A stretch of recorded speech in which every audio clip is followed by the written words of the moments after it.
卫福部伫过去咧有委托这儿童福利联盟设置儿童加少年收容资讯中心，到今有200多件申请案，不过也有100多件案件因为这线索不足找无人。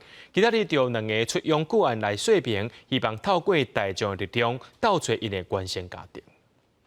You just always have that question in your head, whether you're thinking about it or not. Just who am I? Where did I come from? 高血挂就出养到美国的柯宏达已经回来到台湾寻亲4档，嘛伫台湾教英文。虽然对细汉的记忆已经无介清楚，但也是想要记着有照顾过伊的一个阿伯甲老母。And I think if I did find my parents, whether those answers are answered or not, I think it would still.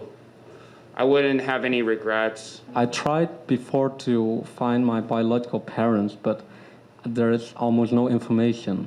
I hope that I could get to know if my biological mother, how she's doing. 阁有一位出养到荷兰的蔡德辉，已经来到台湾6届要找原生家庭。立法联盟表示，收养中心伫2005年成立，3档前开放申请服务，目前已经协助78个被收养人找到原生家庭，不过也是有100多人要来找找。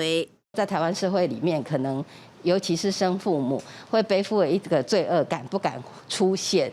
但是所有的被受养人都知道，就是说他们其实真的没有要责怪生父母，他们只想要见到他们。立法联盟表示，等来申请的出养当事人有 DNA 资料，但是欠缺原生父母的。另外，嘛有不少出养的个案是人口贩卖的受害者，希望政府会当下部会斗3工，嘛希望透过大众的力量，帮助因找到原生家庭。记者点不调开台北采访报道。